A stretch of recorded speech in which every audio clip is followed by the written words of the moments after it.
Welcome to my channel.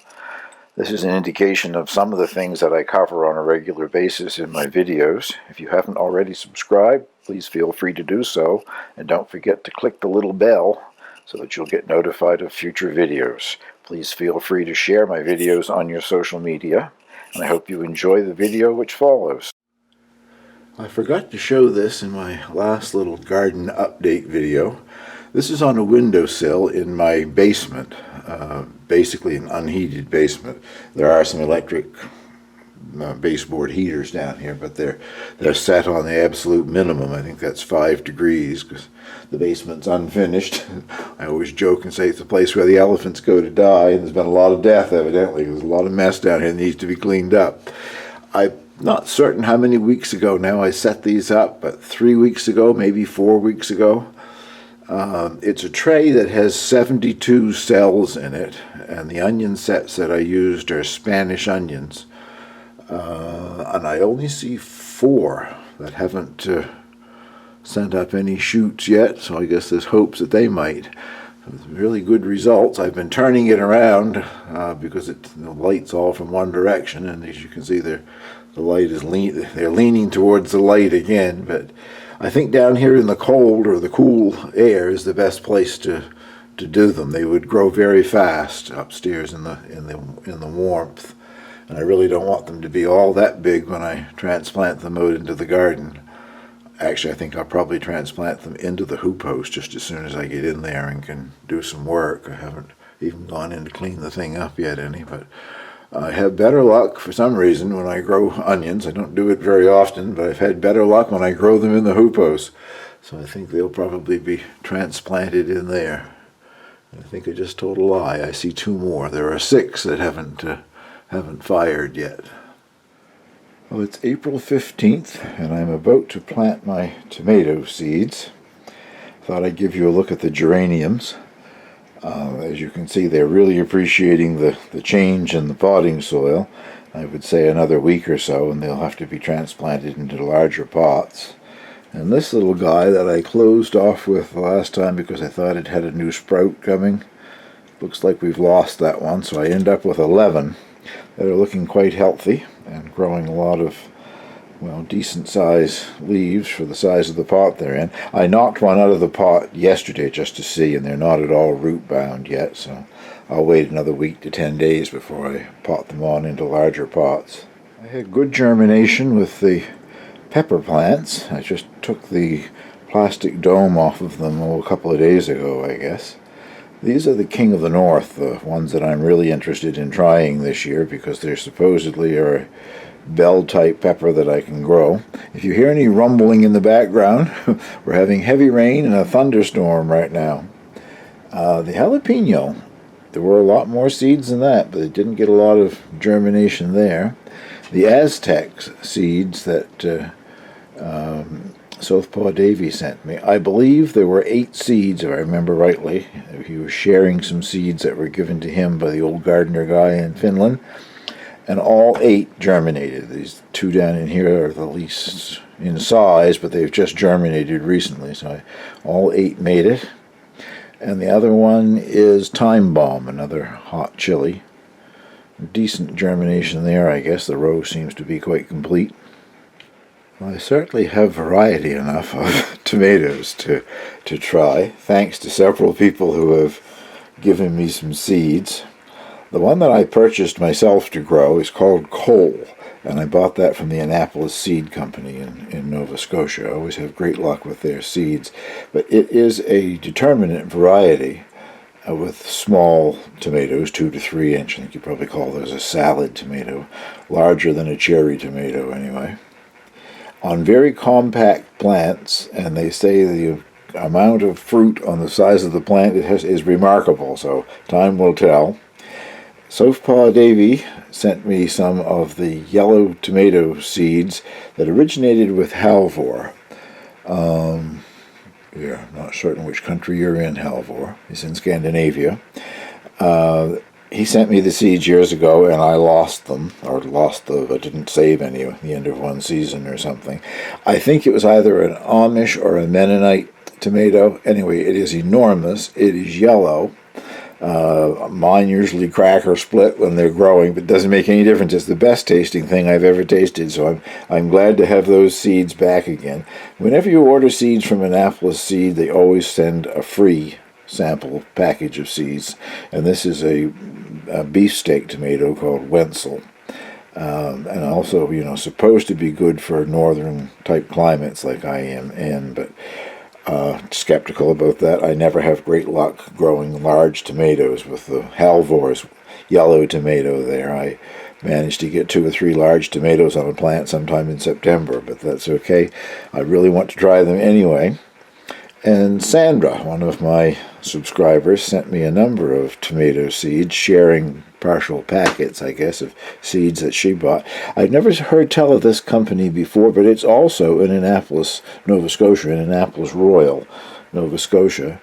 And they are heirloom seeds. This one is a paste tomato. And this is a seed that was collected, it says, in New Brunswick, which is where I live, but up around Perth Andover, by a naturalist called Fred Tribe. That's why it's called Tribe's Tobique, and it must have been collected along the Tobique River, which is up in that area as well. Never knew there was any such thing as a wild tomato in this area, but anxious to give it a try. And a slicer tomato called Esterina, and a paste tomato, I think. I don't know, it's another tomato anyway, called Prudent Purple.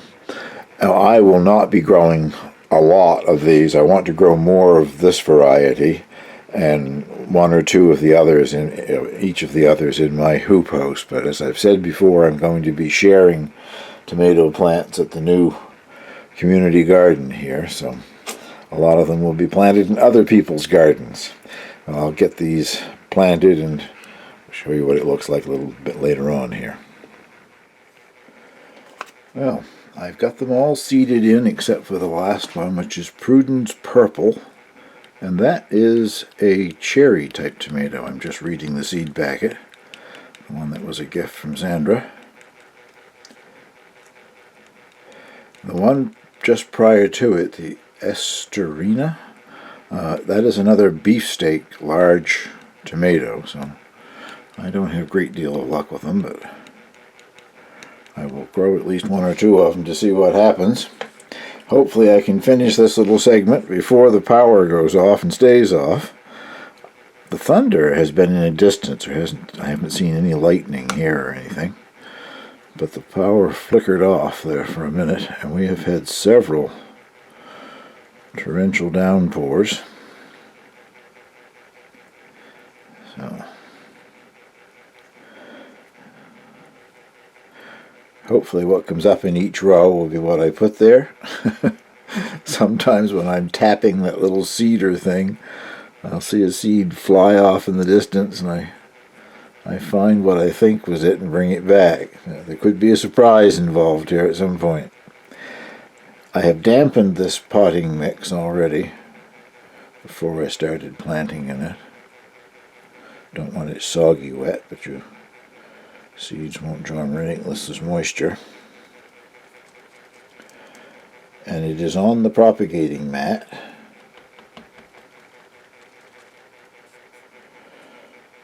Tomato seeds usually don't take too long to germinate, so perhaps 3 or 4 days' time. Actually, I think some of the pepper seeds had germinated more up in about 4 days' time, so that, I guess, will do. Time will tell what happens. One of those little plastic dome things that will go over it, hold in the moisture. And I will lower the lights once I get that thing fitted properly. I think that's been stepped on. It isn't going to fit properly, but it'll do, I guess. Old things that I've reused many times, so I'll show you in a few days' time when these things start to come up, hopefully. Well, my living room arboretum continues to grow. I have brought down the pink flowering horse chestnut seedlings and the Chinese American chestnuts, whatever they are. I need the space in the light garden because I'm just starting now to pot up my geraniums and the various kinds of peppers into larger pots, and these take up a lot of space, so I've brought them down.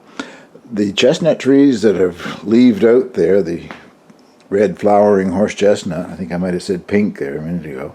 They do look more pink than red, actually, sort of a rosy red or pink color, have done very well.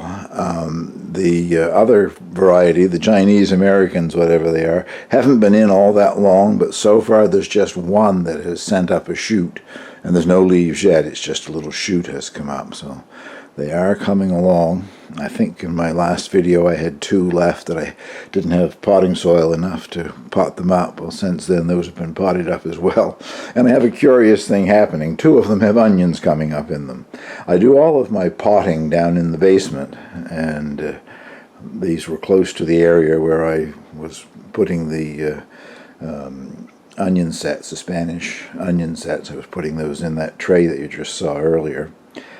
I had leftover ones. I don't know how they got mixed in with the soil, but I have 2 that have come up in with the chestnut plants anyway.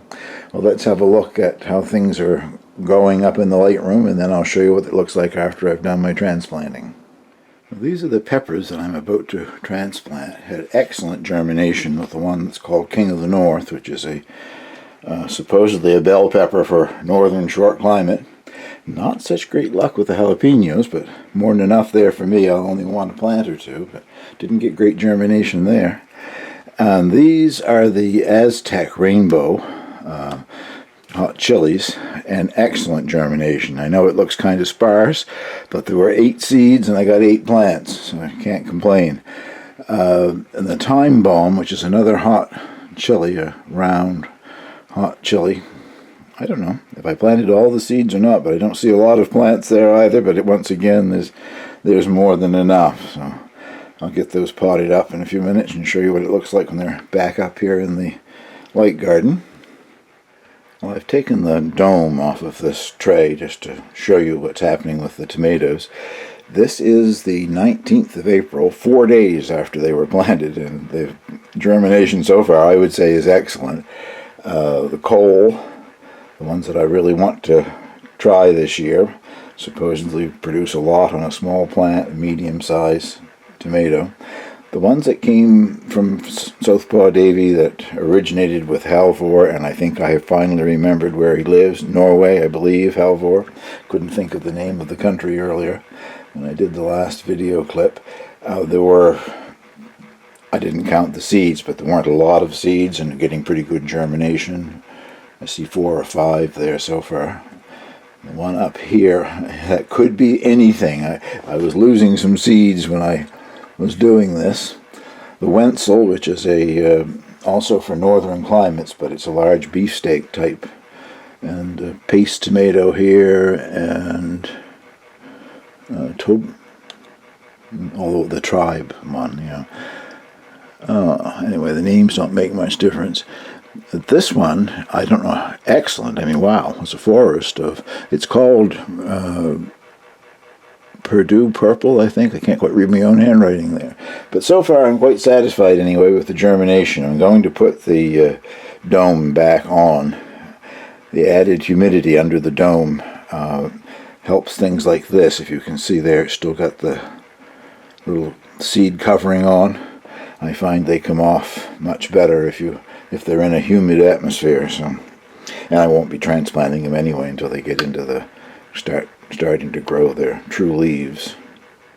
Well, there's the peppers transplanted. It's mostly a forest of plastic markers, and I'm using my numbering system again. Easier than writing out the name on each pot. Altogether there are 30 there. Most of them, or the largest number of them, half of them I guess, are the King of the North, the bell pepper one. I will be planting several of those myself, and I'll probably share some with the community garden, and I'll only be planting a few each of the chilies, so perhaps I'll be sharing some of those too. But I can lower the lights down on that, and now I'm going to transplant my geraniums. There's the geraniums all transplanted.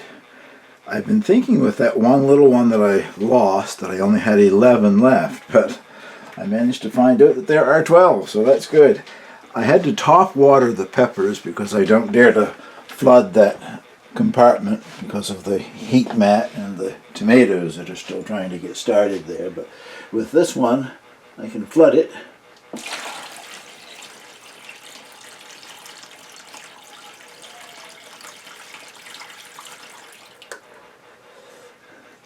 And not have to worry about damaging anything. And it's a good way of doing it. It will take up most of that water, if not all of it, within a few hours. And if it still needs more, I'll add a little more. But I like being able to bottom water them. Well, I get the lights lowered back down, and that's today's job done, I guess. Well, it's April 24th. Got a few more things I'll add to this video today, but I'm closing it down to get it uploaded for this weekend. Those are the tomato seedlings, looking good. And they are starting to grow their second set of leaves, if you can see, like on that one there. Quite a few of them have got second sets of leaves started on them, but it'll be a few days yet before they're large enough that I will transplant them. The pepper transplants seem to have gone over quite well. I lost one several days after I transplanted, and what that means, it just keeled over and died, but the rest of them are growing quite healthy, and so are the geranium seedlings. So I'm off out to the hoop house today. I've been doing some cleaning up work out there, and hope to get my onions transplanted out there, among other things, today. So give you some look around at the hoop house and a couple of things that are happening in the gardens out there. Well, it isn't raining at the moment, so I thought I would start with something outside of the hoop house. Rain, heavens. We've had at least 10 days of rain now. Not heavy rain here, thankfully, and it wouldn't really make too much difference here if we did get heavy rain. We don't have any rivers or streams or large lakes that could flood. But further up in the province, north of us, tremendous flooding. Last year was sort of a record year for flooding, and listened on radio this morning, and at Fredericton, the capital of the province, the flood level has already surpassed last year. But what we're looking at here is one of my hazelnut trees. I have 3. This is the larger of the 3. An incredible amount of the male catkins, as you can see, hanging on it, which is very encouraging. The only problem is the rain. I don't think there's much pollen being thrown around because they're wet all of the time. And the next, this is now Wednesday. Next Tuesday is the first forecast of some sunshine. There are lots of the little red female blossoms too. I may try to see if I can get another one to show you, but they're so tiny and it's hard to get this camera to focus on them, but we'll give it a try and see what happens. I'll put this little clip up if it's blurred or not. That little twig that we're looking at here has 4 of the little red female blossoms on it. So if that little teeny branch actually develops 4 different clusters of hazelnuts, it'll be down hanging on the ground. But it's a great year anyway for both the blossoms and the male catkins. And if we get some dry weather, maybe we'll have another good harvest of hazelnuts. I had a great harvest of them last year. I mean, maybe a pound or 2 of hazelnuts, but considering the size of this tree and this only one that produces, I was very pleased with what I got out of it last year. Well, I've been working in here now for a couple of days, just a few hours each day. I did manage to just get my onions planted. I'll show those to you in a minute, but there's a lot more work to be done in here yet. I just closed it up when we had that early snow in November and never came back in here again until a couple of days ago. I'm having a look around right now at some of the herbal things that I planted last spring, and that is a Grecian foxglove, the species digitalis. It didn't bloom last year, but I wasn't expecting it to. Most perennials won't bloom in the first year, but you can see it kept last year's leaves still, but it's growing 3 new areas, I guess, of new growth coming there. So I'm hopeful of seeing that bloom. I have no idea how tall it will get, but there's no wind in here to disturb it anyway, so we'll see what that looks like hopefully later in the summer. And this is Bloody Dock. which is edible, just not by me, I guess. I tried it last summer and I did not like the taste at all, but I'll let it continue to grow. It's kind of pretty foliage anyway. I may find a use for it eventually, but the one time that I tried it last summer, I said, no, I don't think I would be eating very much of that. This one is Angelica, putting on a lot of new growth already, because it is warmer in here than out in the garden, especially if you ever have a sunny day. But even on days when it's overcast, it's much warmer in here than it is outside. So Angelica made it through the winter. This is Moroccan mint. I bought it so I'd be able to make Moroccan mint tea. I spent all of 24 hours, or more close to 48 hours in Morocco once and enjoyed the tea. I knew it would never come back from this last year's growth. That should be just clipped off, and I will soon. But you can pick those out or not. But there's 2 little shoots of it coming there, and I'm sure there'll be more. It's almost impossible to kill mint. I just wasn't sure if Moroccan mint would make it through a winter here or not. I never have any luck with garlic chives making it through the winter. I've tried many times, but this is the first time that I tried in the hoopos. And these little green shoots are not garlic chives. That is apple mint.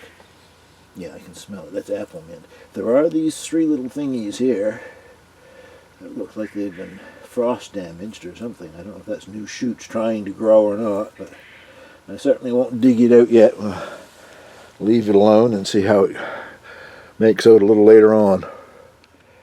Well, I got my onions transplanted. Long, narrow bed here.